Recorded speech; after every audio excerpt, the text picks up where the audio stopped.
how's it going? Thank you so much for joining me for the Q&A, and thank you for your patience. It's the first time that I've done a pre-scheduled live, and I wasn't getting it to go into the live thing. So thank you so much for being here, and I'm going to try out this question answer forum. And so the first thing I'm going to do is I have 3, I think, questions that have been submitted. So I'm going to talk through those questions, and then let me know your questions on the chat, and we'll talk through some stuff. So thank you so much for joining on March 12th, 2019. I'm Adrienne Elise, and the first question that came through is from Melissa. And this says, how can one feel free and be responsible at the same time? Ooh, that's a tough one. And so let's talk about this. And one of the cool things that's been coming through lately in the ethers and the messages is this really cool energy. It's difficult, but it kind of makes everything make sense, especially for the light worker soul. So part of the distortion of the light worker soul is this energy around sacrifice. And all of the light worker indigo souls I've worked with in particular, also the crystal seeds, have this strong desire to help and be here and make the world a better place. This is part of what defines you and what defines the type of soul that you are. It defines the evolutionary experience you've had over many lifetimes. It's a beautiful thing. It's also how you got to planet Earth. And I've been kind of having this messages like, if you did not have a strong desire, meaning probably karma.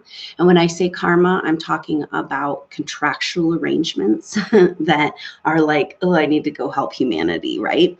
But this desire to be here and be a part of this experience is what allowed you to incarnate. Supposedly there's like lines up of souls that want to be on Earth right now. Hard to believe, right? You know, maybe that will make sense to us someday. But so there's kind of this distortion energy around responsibility in the light worker soul. And this can be really tricky.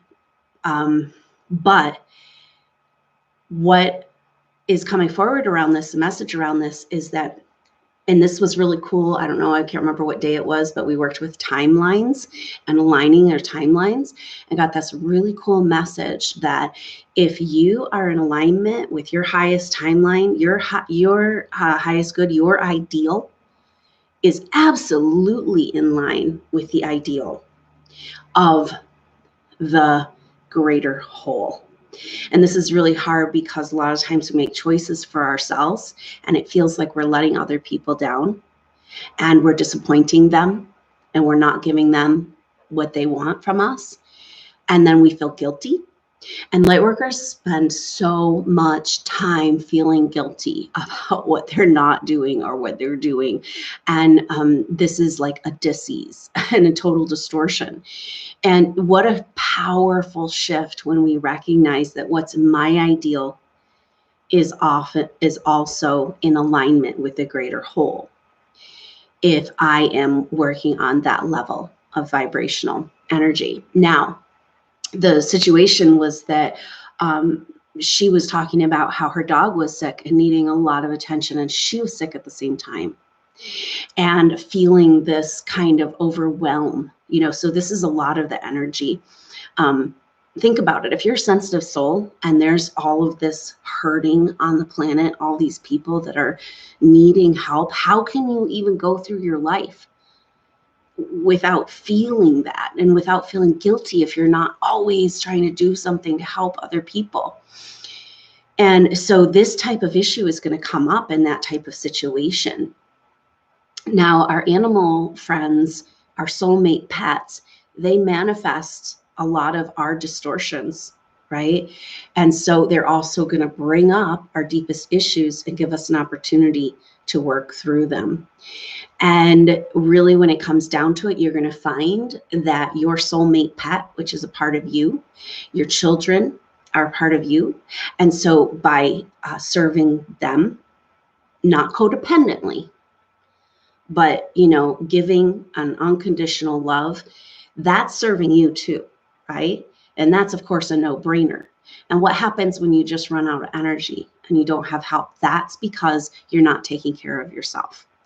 And this is the most difficult challenge for the Lightworker soul, because with this low self-worth, this feeling like they have to do something, they have to make up for something, they have to heal, they have to do all this stuff, then of course they're going to come last. But that leaves them with nothing, you know. And how many healers have you worked with where you can sense that they're overworked and they've given too much? And then you show up for a session and you feel kind of bad, like, ugh. You know, like, so you won't want a healer to work on you who's resenting or not present and not showing up, you know. So this is really what it comes down to. It comes down to being present and showing up for ourselves. And when we can do that, that's when we can find that compassion for other people and the energy to give other people when we can show up for ourselves. So the real responsibility we have here ultimately is to take care of ourselves. And you can see that too with children and caring for people in the world as healer.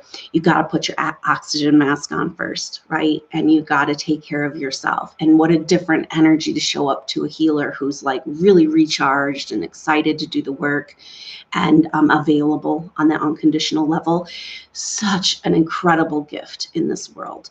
And yet healers, healthcare workers, mothers, teachers are all drained out, you know, and it's just, it's part of the distortion in our world. But anyway, I think a really great energy around that question is this really cool thing that if it's in alignment with your highest good and your ideal, and you're acting from that place, it's going to be in alignment with the highest ideal of those you're trying to serve to. And so it all is going to line up on some level when we're willing to care for ourselves and respect ourselves on that level. So, okay, cool. So the next question.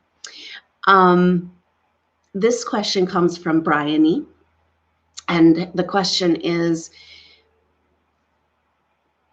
if I can just live, like she's talking about just living, because I say that a lot, right?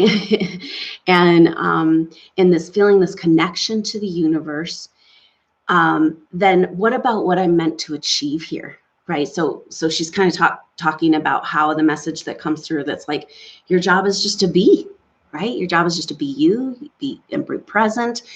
And that is the job of the light worker, to embody this new vibration and demonstrate what's possible, right, to other people. And that's kind of, okay, cool, because I don't need to know exactly what I'm here to do. I don't have to worry about this elaborate plan and my big business plan and all that stuff. I can just be in the light, right? But then her question is like, how can I achieve what I meant to achieve? You know, so her soul destiny, her soul purpose, and the programming, you know, that comes up for her and all of us is, you know, how do you make money on that, with that? You know, how do you make money with being the light, right? That sounds good, right? But then how are you going to pay the bills? So this is an interesting thing too. And we're going to go to the bigger picture on this one as well.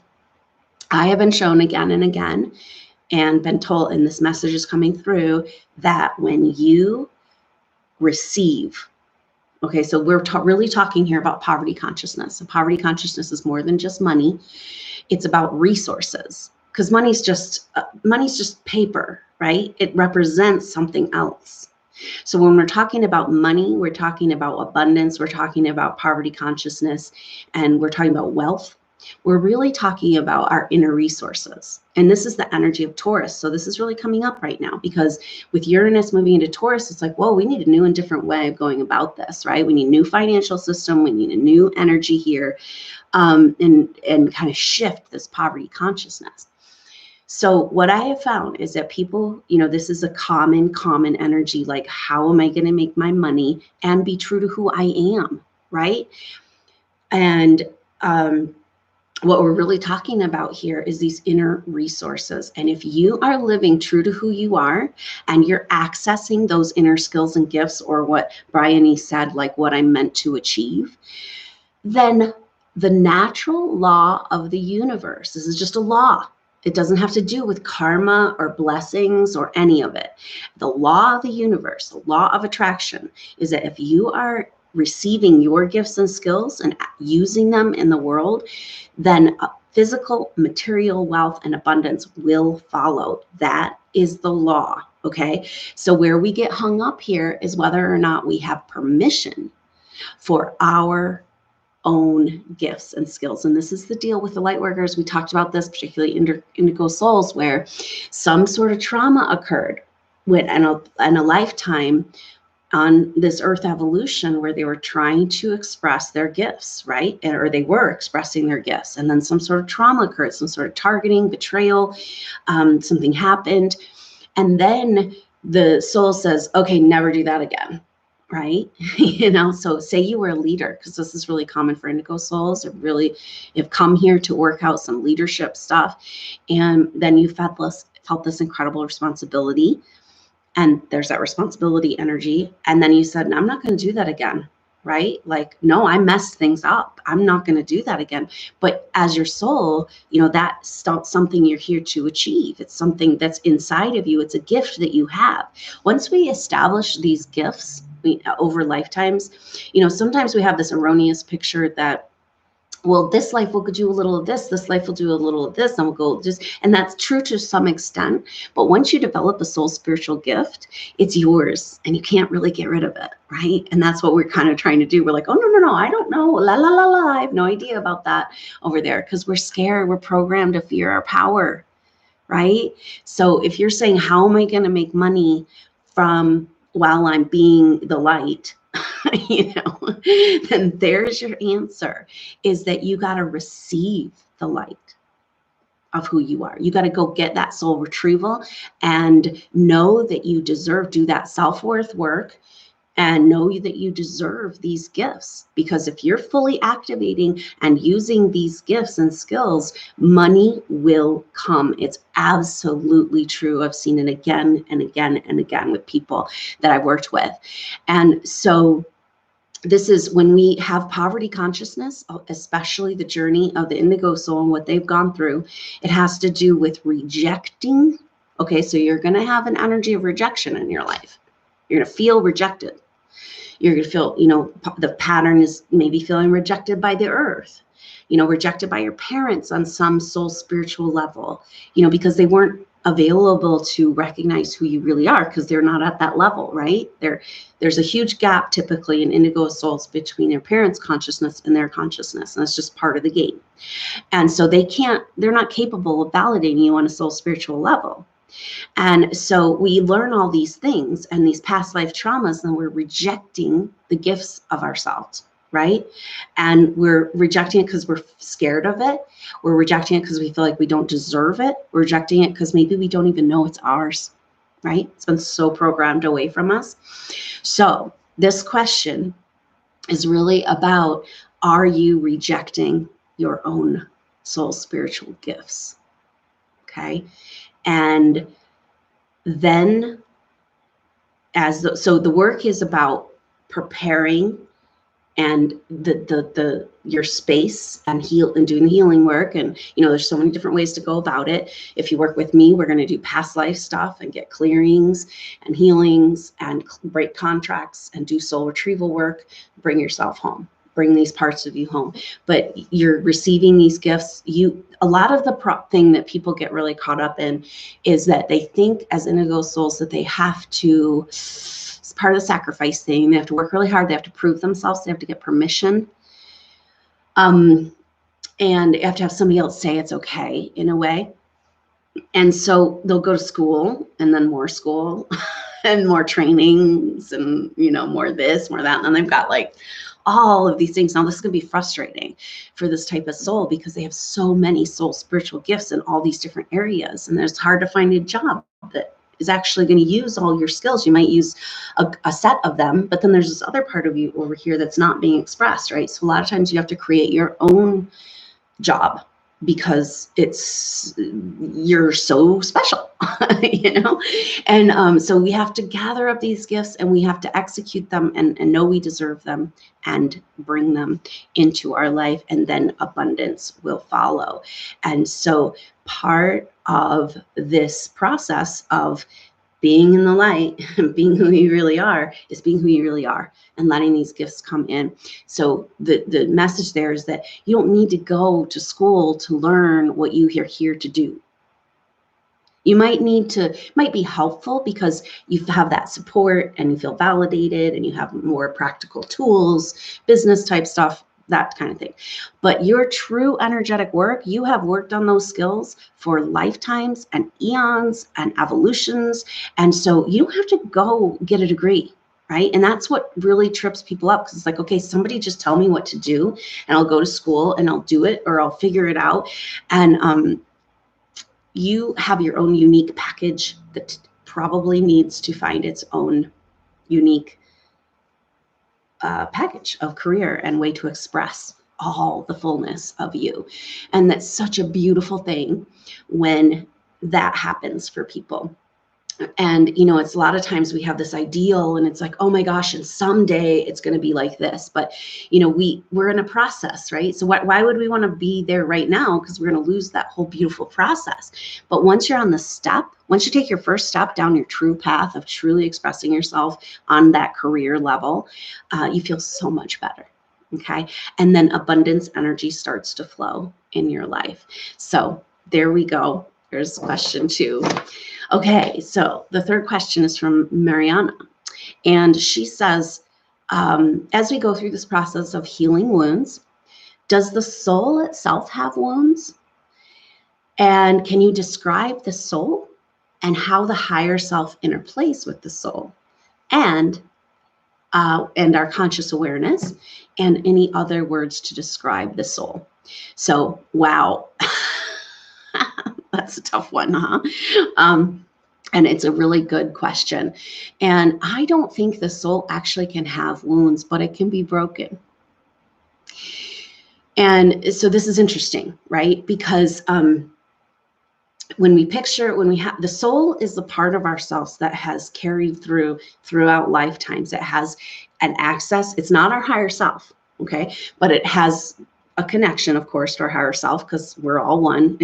But that's part of the brokenness. The brokenness is losing that connection to the higher self. And so it's not that the soul gets wounded and needs to be repaired.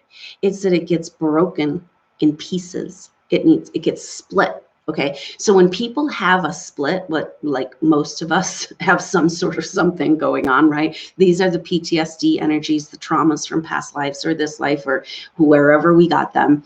And this creates a rift in our being. Okay. So it doesn't quite fit a wound, because a wound is something that you can heal and it'll, kind of, it will be there for a while and then it will eventually go away, right? This is a split, a fracture into pieces. And the healing of it is to be put back together again through the soul retrieval work, okay? So say you were in this past life and something traumatic happened and you felt the wound, the typical soul rift and crack and fissure comes from feeling responsible, right? So here we have the responsibility. This is like the theme throughout the whole, all these questions, is that we're responsible for, we feel this heavy responsibility for the world, for other people. And so when something happened and you felt responsible, that's when the real deep rifts happen. And typically you'll find a lifetime of people, a very specific moment in time where they decided, this can come from a public death. Okay, so let's just take an example where you were called a witch or a heretic, right? People turned against you, the community turned against you, and then you were killed publicly. And when you're killed publicly, there's all this energy going at you while you're dying. Some people are sympathetic, some people are angry and scared of you. But it imprints the soul, right? So it's not so much as a wound as like maybe a pattern and this split in the personality that can happen as a result of it. And so you had all this energy coming at you and you bought into the fact, okay? Your soul bought into the fact that you had done something horribly wrong. And what if you just came to bring the healing? You know, what if you just wanted to make this world a better place? Now all of a sudden everybody's turning against you and calling you the devil. And then, you know, to have something like that happen with a public death and a very dramatic situation like that, you can't help in your soul, especially sensitive souls, to take that on and kind of be like, if God's allowing this to happen to me right now, I must have done something horribly wrong, you know? And that kind of can stick with you. It's like very deliberate programming by control energies targeting these types of souls, right?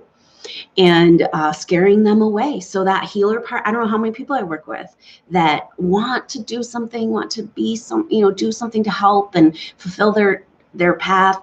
And they have absolutely zero idea that they're a healer. And they have all this huge healing abilities and they have no idea. They never even conceive of that as a career or whatever. And yet it's a big part of who they are, right? Because maybe you had a trauma like that and then you're like, oh, not going to do that again, you know? And yet the healer part of you is something that's like you've been expressing and developing over so many lifetimes and evolutions, and you just can't get rid of it. If you get rid of it, it's like, or you deny it, it becomes like a monster and eats you up on the inside. You know, it's like cancer energy has that of like unexpressed potential, right? And so we got to go claim that healer part of ourselves back and find a way to express that in the world. And that's how we heal this thing. But the thing that happens in this moment as a soul is that it's a separation, the delusion of separation, right? Because all of a sudden, God allowed this to happen to you. And so therefore, God must be punishing you. Therefore, you must have done something wrong. Therefore, God is outside of you. Okay. And then we go on a long journey to try to get God back inside of us and to earn it and to be good enough and to make up for all these things. Right.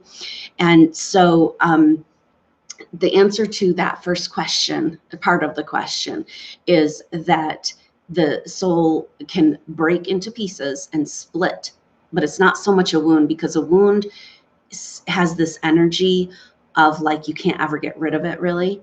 And that's not the case with your soul. Your soul, on some level, is always whole and complete. Always. And even though it might be in pieces, right? So it brings to light the mythology around Isis and Osiris. And Osiris was cast, you know, it cut into pieces and cast into the underworld, part of him. And Isis went and gathered all of his pieces and put them back together. And this is a metaphor for what we go through in this evolutionary process. We're going through these situations and we get all split into pieces, kind of like, it reminds me of Voldemort in Harry Potter with the Horcruxes, right? And this is part of the deal of being this type of advanced soul. An accelerated soul is that you have the ability, you're huge, and you have the ability to split into pieces and exist in multiple dimensional frequencies. But is that what you came here to do? You know, is that the best use of your energy on this planet, or are you just flailing around waiting to die? Right. And so we got to put ourselves back together and sew it up, you know, and so then there's no longer a wound. The wound has an energy of like, well, it's covered up, it's healed over, but it's still there and you can still trigger it, right? Once we put our soul back together, there's no remnant of that anymore. It becomes soul growth. We're here for soul growth, right? And unfortunately, we've gotten ourselves all split into pieces. So we gotta like put ourselves back together so we can get on our path, you know, of soul growth. And this is what life feels like when you're all in pieces. It's like you're operating on not enough cylinders, you know, and just kind of barely making it through, getting tossed all over the place and kind of barely holding on to your reality because you're going through all this karmic cleansing and you're trying to heal, but you're not complete. You know, you only have partial energy. Now, this is just part of the deal because the energies on the planet haven't been able to host light worker souls in their entirety. Okay. So that's just part of being this type of soul. And then the next part of the question is, how does the higher self interplay with the soul? Okay, so the higher self is our God self. Okay, so God is an energy, the creator, whatever word you want to use. Okay, spirit, creator, source. And then that's everything. There's no judgment there. there's no anything, right? Our higher self is like the highest octave part of ourselves, our future self, really, that's in communication with the creator, right? They're like hanging out together, right? So it's our direct connection back to source is our higher self. Most people have nil connection with their higher self. This is kind of part of the problem with our evolution, right? We've been just like snip, snip, cut off that connection, and kept in this lower vibrational kind of vibe, kind of pen, cage, so to speak. And so a big part of our work right now is to forge that communication back with our higher self. When we have those soul rifts in our soul being, it's nearly impossible to get. I mean, you can get back to your higher self, but it's like the way is all like you got to go over here through this other personality that's stuck over there and then back over to this one, right, to get up there. And so it is become so much easier to connect with your higher self when you put the pieces back together. And this is the process we're all going through right now, is to claim these parts of ourselves, become whole and complete. And then she asks about how the higher self interplays with our conscious awareness. And this is what I was talking about. Like, most people do not have a connection with their higher self. Their higher self is like, hello, and like no answer, And so we have to, this is a free will thing, right? Our higher self interacting with us when we're unconscious is through unconsciousness and through things happening to try to wake us up, right? And so when we have our intention to connect with our higher self, then that changes everything. You might not feel that connection until, further down the road, but your intention changes everything. And a lot of times, I've found in my life when things have gotten really intense and really hard, and that I've been forced to this place of like, okay, dude, or ma'am, or whoever you are, like, higher self, it's up to you. Like, you know what's going on, and I am going to be right here. So that's what we do in our meditation time, is kind of trying to forge this connection with this higher self. And it's a part of ourselves that can see into the future, see what we want, know the path ahead, and know the past as well. So it's really great to have that connection. But you know what? That's not who we are really. We want to get back to that. And that's the whole reason why we've gone through this crazy experience. But we're actually stuck in a very narrow consciousness. And so part of interacting with your higher self is saying, okay, I understand that my little brain cannot see that bigger picture. I would like to get in touch with that. But I also have to allow for my bigger self to be in charge. The part of myself that's in alignment with creation, in alignment with source, because I'm mucking things up and I have no idea what's going on. It's like trying to find your way when you only have this little part of the map, and you can't see the bigger perspective. And so that's kind of that energy of that interplay with the higher self. The key word there is trust. And it's really hard, right? Because that's indigo souls, particularly light worker souls, it's hard. That's a big issue for them, right? Now, this comes from past lives where you had higher archetypal energies, your teachers, your mentors that were not as evolved as you, but you gave over your power to them.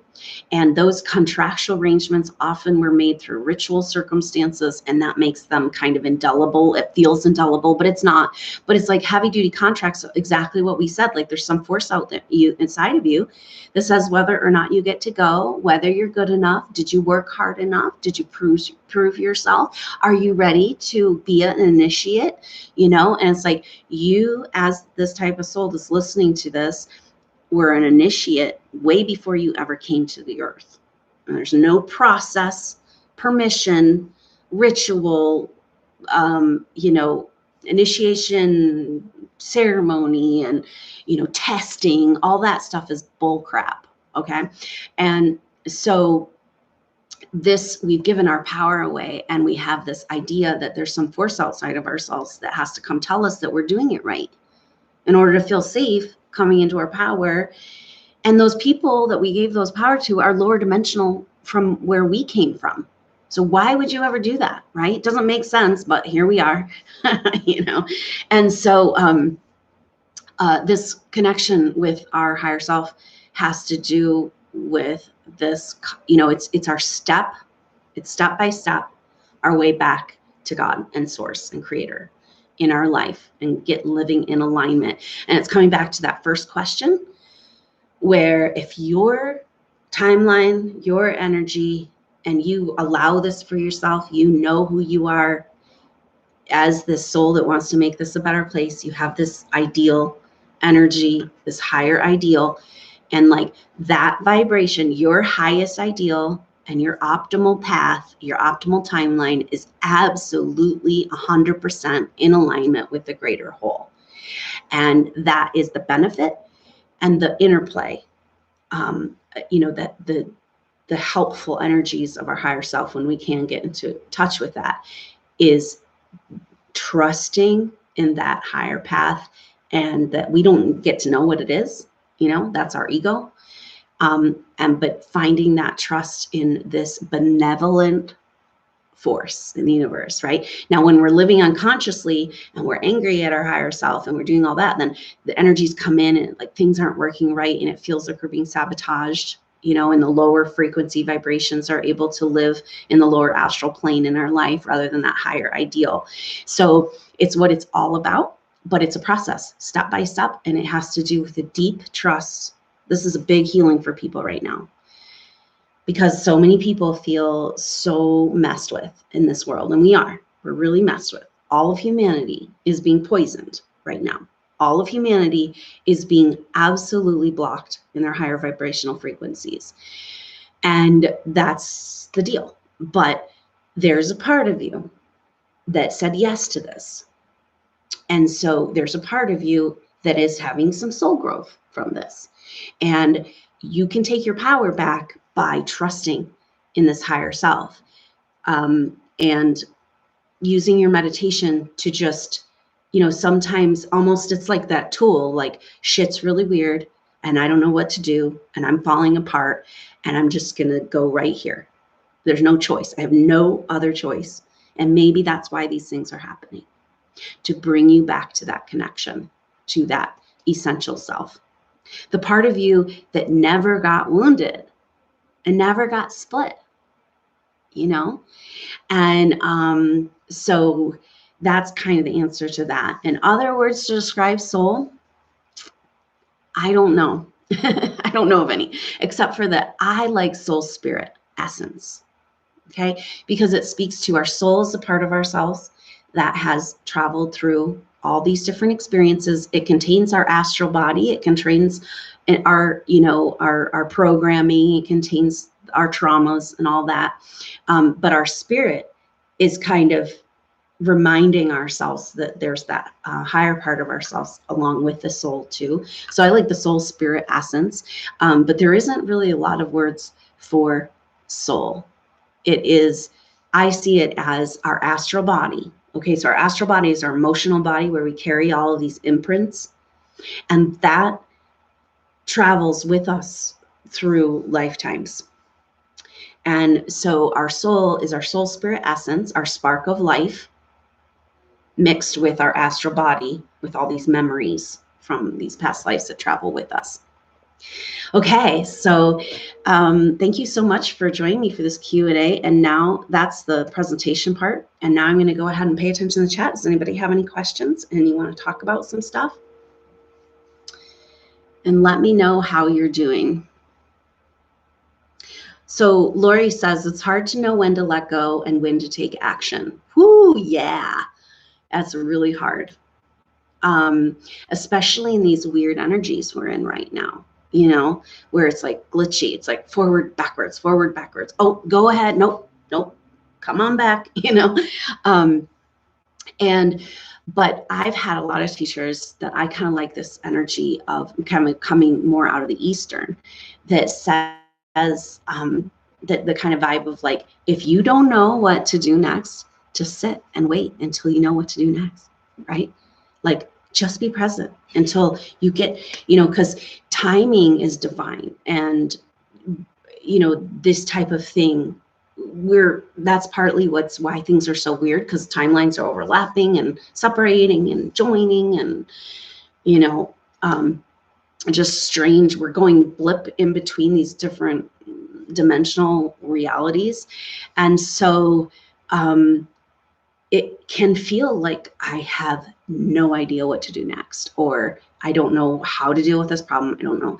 And so then you go within and you sit tight, because it's kind of like, it makes me think of this concept that kind of has nothing to do with it, but it's called educational economy, and it's around education of children, and waiting until the child's brain is really ready for that concept before you try to force it down into them, and it's like, maybe that's our little inner child, broken soul, right? And it's just like, we got to wait until it's ready to know what's next and to take the next step. And so my kind of thing is like, if you don't know where to go or what to do next, sit tight. That's when you go within until you get the clear message. Then the timing's right? Because if you try to go and push it when the timing's not right, you're going to end up backtracking, right? And maybe it's because your soul's not complete. Part of you is trying to land and you don't know that part of yourself yet. So how are you going to decide what's the next step when you don't even know who you are? This is the place we're in right now. So it's very strange. Maybe a different answer after the Mercury retrograde, but we'll see.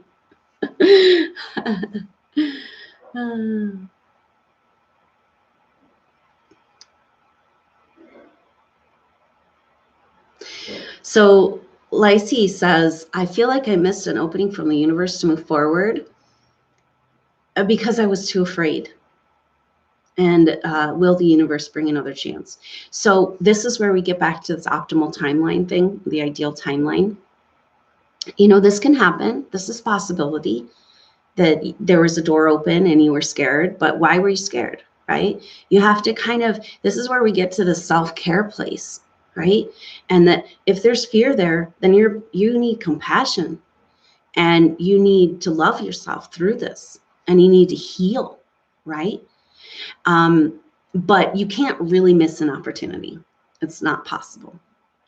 Because we have this, and especially, the work you need to do is on this vibrational alignment with your ideal, and it's an energetic thing. It's like, it's just a feeling, because that'll kind of keep bringing you back to that place, and, recognize the fear, but it's like, okay, so you went this way instead of that way, your ideal is going to bring you back around. This is your higher self, right? This is your connection to your higher self. It's going to bring you back around. You can't miss it, okay?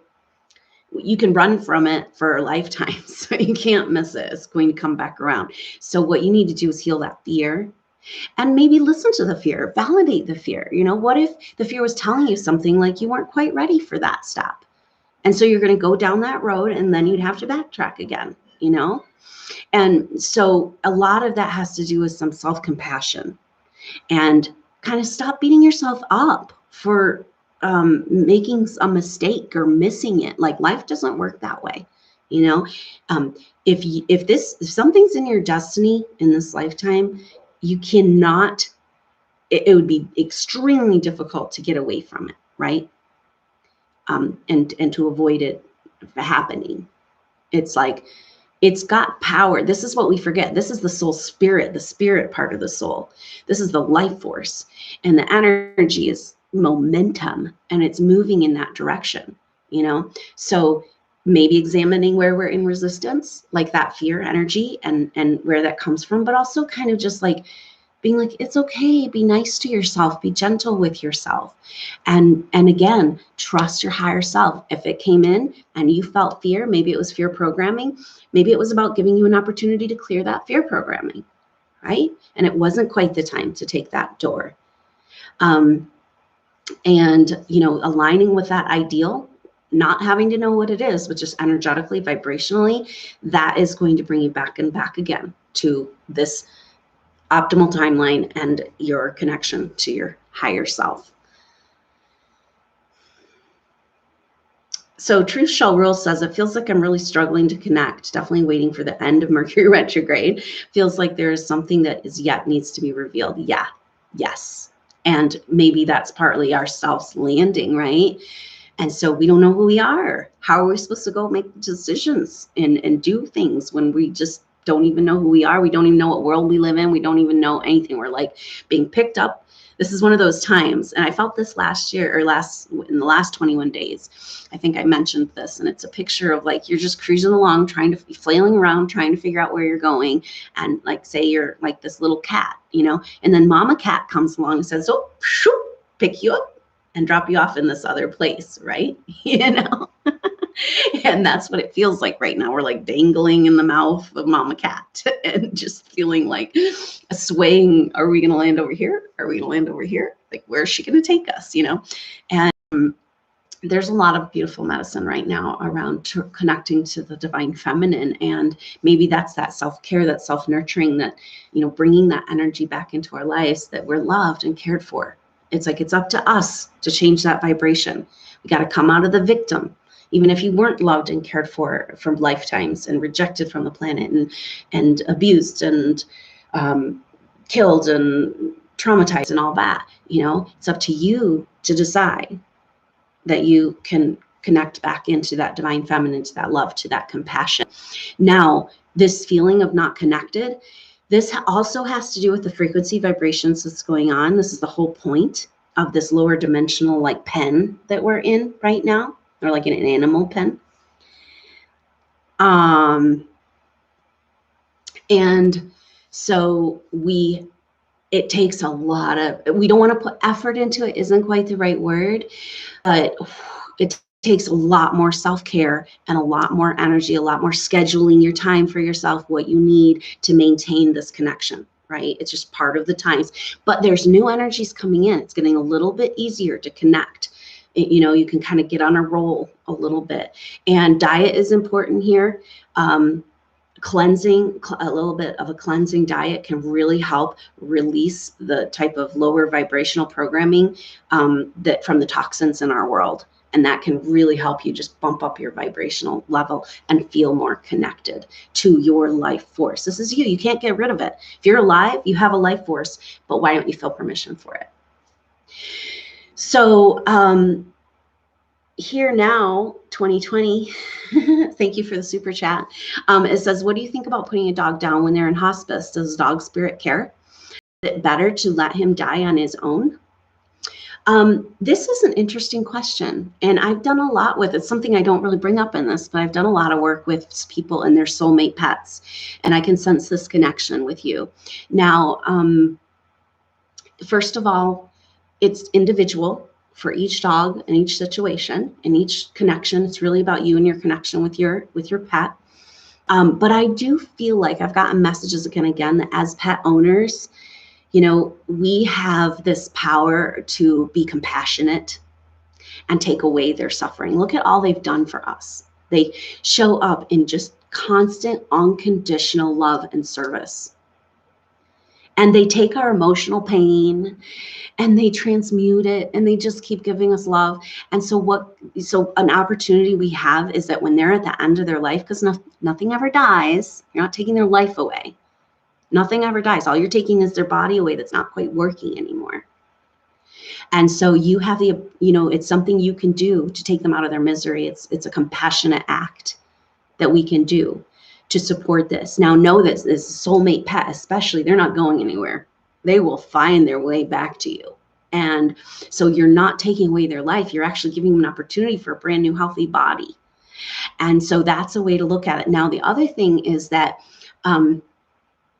it's really beautiful when you can be with your pet for their passing. And that could be easier if you put them down. Okay. And so there's that.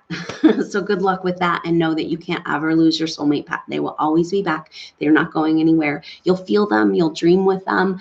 And, you can also work psychically and intuitively to know, or just have a sense when they're ready to come back to you, and in what form they might want to come. So good luck with that. Blessings.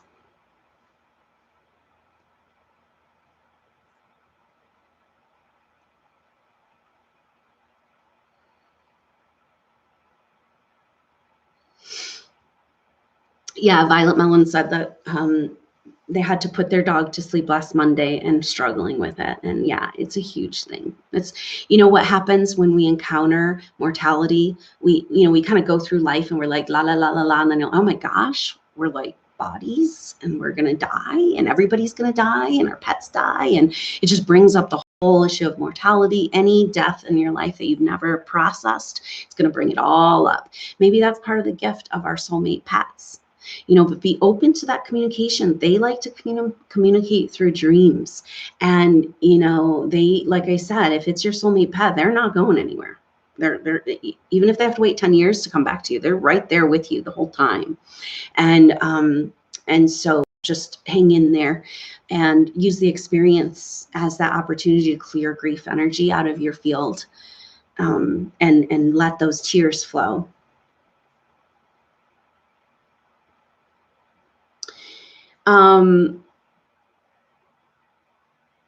Okay, Surab says, there's astrologers that claim they can identify starseeds by their charts. Do you agree this is possible? I think it's possible. I'm trying to think in the charts that I've done, I pretty much, the people attracted to me resonate on that vibration. So I'm not able to really identify a specific thing in the chart. That's kind of where we get into problem with astrology. Astrologers want to pick it all apart into pieces, right? It's like, well, the book says this means this, this means this, this means this, right? But it has a different meaning subtly by everything else is going in the chart. You have to take the whole, you know? So I think it's probably possible, but there's not one certain aspect that points the way to that. Maybe if you're interested in your astrology chart and you're interested in soul growth and you want to be a part of this evolution and you feel like you're here for a reason, that's going to be more proof for you, perhaps. Truth Shall Rule says, can you elaborate more on the 2020 astrology and what we can expect? This is going to be individual for everybody. So you have to look at your chart and what's being affected. Like what house Capricorn's in, other planets, what the cardinal signs. You people are getting your ass kicked, you know, for sure, because the cardinal signs are just like, especially the second half of the cardinal signs, and the third half, like 23 to 25 degrees, I think, is where those planets are going to come together. I can't remember exactly. So, it's very individual, but what I'm seeing, which is so fascinating in every single chart I'm working on right now, is that there's like a line, and it's like it's either January, February, or spring 2020, and almost every single chart, our charts are so different. There's so many factors, right? And yet everybody has something very dynamic happening, either in January and February or in the spring of 2020. And it's kind of like a lot around being who you really are. You know, so maybe this is like landing home and getting on your path and doing what you're here to do and stepping into new chapters, stepping into taking it to a new level. So it's different for everybody. But, you know, on the collective, the 2020 astrology is really about the hammer coming down and about true justice trying to come to the planet and coming, you know, if we're going to really make it through this period of time and succeed at moving into the Aquarian age and a spiritual evolution, then we're going to have to look at some hard truths of lies that have been told to us for a long time. And it's not easy. And that's kind of what this next couple of years is about. And that's about true justice. If we don't know how we've been wronged, then we don't know, we can't really heal and move forward. We have to face the truth of the domination and control energies that have been ruling the earth and basically keeping humanity as slaves, right? And you don't know this. You can just go through your life and you don't know this if you're just a regular soul on a regular speed of path. If you're an accelerated soul, light worker soul, the closer you get to freedom, true freedom of coming back into that direct alignment with your higher self and your ideal timeline, the more bullshit you're going to come up against. Okay. It means you're doing it right. It's like, but it's like, whoa, it's hard. And so that's kind of what the 2020 astrology is like, facing the music, right? So it's about, why aren't you doing what you're here to do? And where are you holding on to these old stories? Where have you given your power away? Take your power back and get to work on what you're doing here. It's like shit or get off the pot kind of, right? So Jem says, any significance to those crossing over this week or next week? I'm not sure. You know, I have noticed that. It's interesting how we talk about how souls come in groups and incarnate in groups. And sometimes it seems like groups leave together too. And I'm not sure of any significance around that, about people, souls passing over this next week. I'm not getting a certain hit about that, except for that maybe they're wanted on the other side for this big transition, you know? And it's kind of like, okay, boom, everybody in their places. We're ready to go. So Caroline says, when do you think we're going to land to figure out who we are in the astrology? That is the 2020 energy for sure. Now we have 2020, 2022, 2024. There's more octaves of these.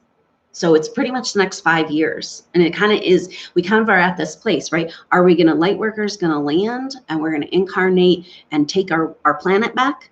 Or are we going to become robots and programmed life forms, right? And have our souls stolen, you know?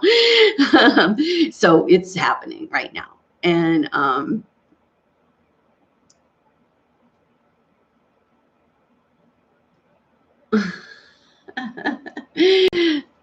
SCT Elise says, I have so much to ask, but my Mercury is in Pisces and that it's in retrograde. I feel what I want to ask, but I can't simplify them. It's annoying. Yeah, that's very much Mercury in Pisces. And yeah, and this retrograde, and it's just this time of confusion. On the other hand, Pisces pulls us into this connection with source, right? And it's kind of like, oh, I'm so confused. I don't know up from down and not making any sense. And it's like, okay, that's because you need to just separate all of the muck, the lower astral vibration, the clouds and the confusion, and just come into, use this energy to forge that communication with source, right? It's almost like when it's so confusing, you have no idea what's going on and nothing's making sense. That's a really good time to put it all aside and pick it up later after the Mercury retrograde, right? So just don't worry about too much right now. Okay, clarity is coming not till mid-April. So just kind of let it, whatever's happening, happen in your field. So much shifting and changes happening, but it's not going to make sense in our little brain.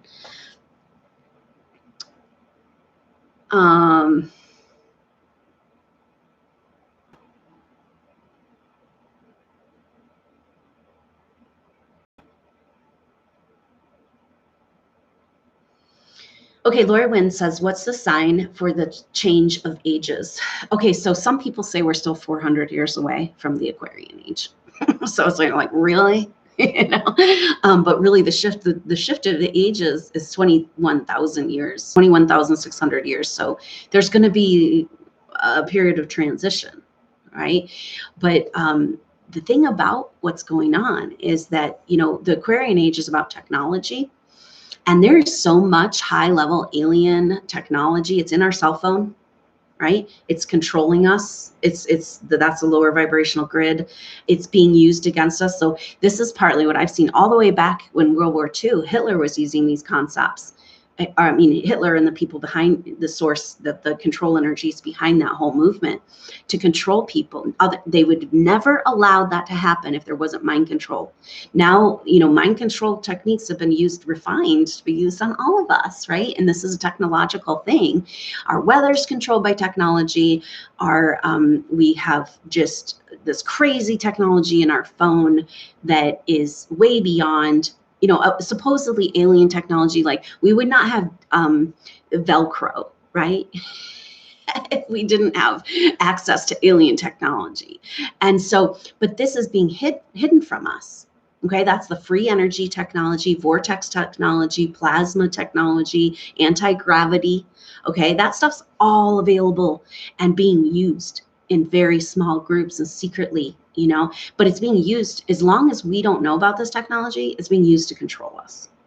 So so the energy of the Aquarian age is about disclosure of this technology and disclosure, you know, then you can't, so once we have free energy, you can't control people really so much anymore. because everything in our economy is based on paying for what we need to survive. And free energy takes that whole dynamic away.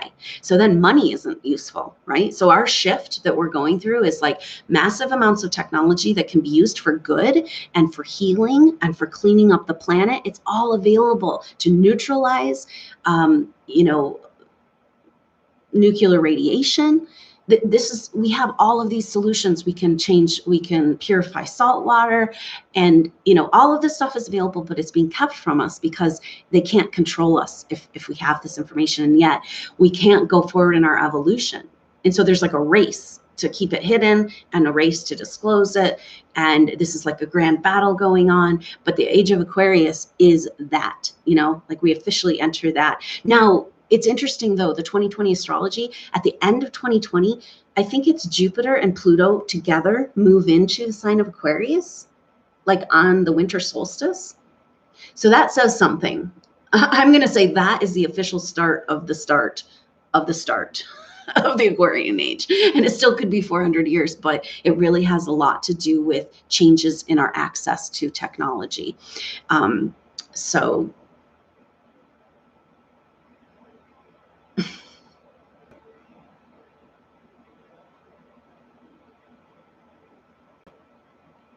Okay, I'm going to take one more question and finish up. Let's see here.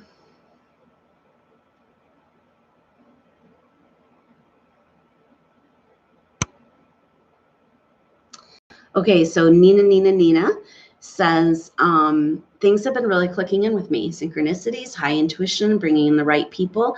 You're one of them, so thank you. And some sort of divine timing for me. Any insight? Well, that's that connection to your higher self, right? So when you're allowing, and that has that vibrational alignment with your ideal. And so then the synchronicities happen more.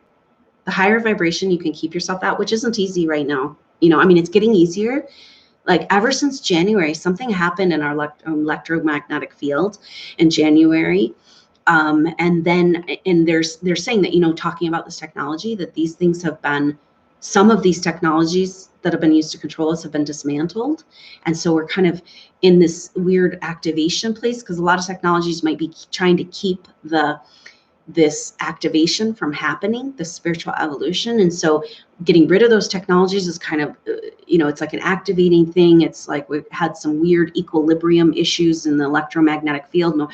Magnetic north moved a whole bunch of degrees. And then our weather was crazy, for the month of February all over the planet, as we're kind of trying to like come back to equilibrium. So, but the energies are getting easier to access that higher vibrational frequency. Like I said, a cleanse. So a lot of people, don't even know that they're being, okay, so Abraham Hicks talks about how our natural state of humans is in connection to our life force, to our higher self, just feeling joy, just feeling like, that's our natural state, right? But that is not so easy to control a population that's happy and enjoy, right? And the negative entities, energies would just fall off the planet if we were all in joy. And so the vibrational frequencies the mechanism is to keep us down under the water, to keep us, put the cork is being like pushed below the surface.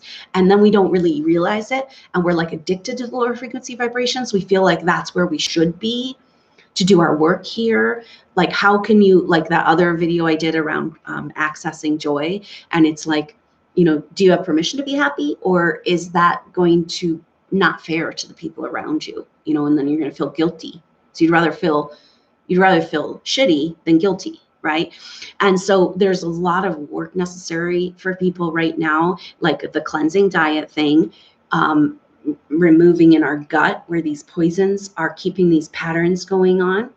That can really be helpful.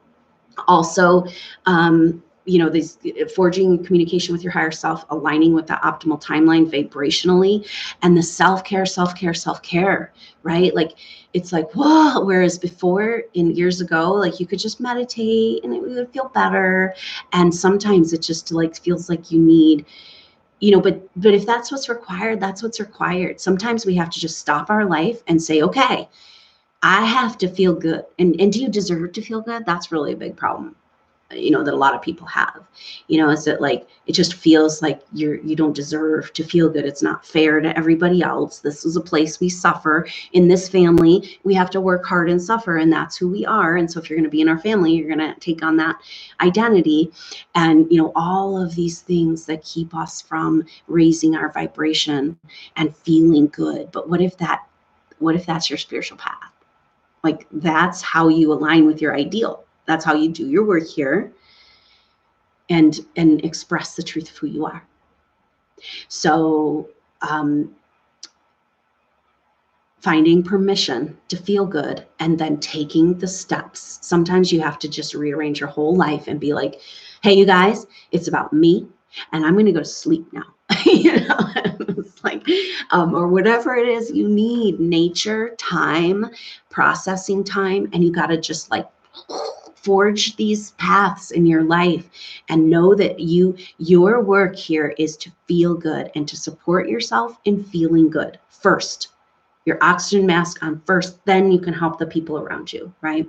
And so this is the more you can allow the higher vibrational frequencies, allow the core to come back up to the surface of the water and bob around and feel good, then you can access more of these synchronicities and these messages and things like that can kind of, you know, align. But it's on an ending point, it's really important to know, and I think I might do a whole video on this. There's a lecture by Rudolf Steiner that speaks to this, which it just keeps coming up. It's just really important for people to know right now. We have karma and we have blessings, and we mix the two up, okay? Karma is a balancing from something that we experienced or did in the past, and then we're experiencing it back.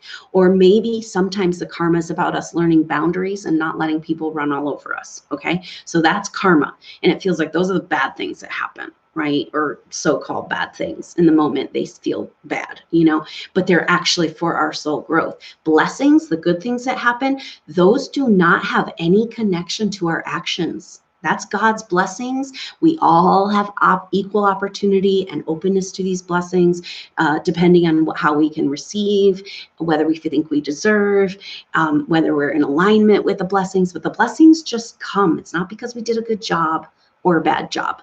Okay, whereas the karma is a direct relation to past action. The blessings are just blessings. And so that's more about alignment. It's really important to separate those energies out, because we have a tendency to be like, oh, God loves me today. Things are going well, you know, and that whole programming kicks in. And then, of course, when it's not going well, you're beating yourself up. And so it's really important to kind of get that sorted out. Well, thank you so much, everybody, for joining me. This was really fun. I hope so for you too. And this is the type of thing I'm going to be offering as a Patreon member, and for my membership support. I'm really excited about building community, building a movement, coming together, doing this work, and finding each other. And so thanks so much for being here and bringing your energy. And I hope this was helpful.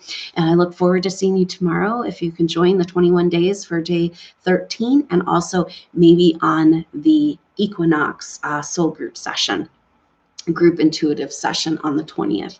So thanks so much for joining me. For next time, we'll see you tomorrow. Namaste.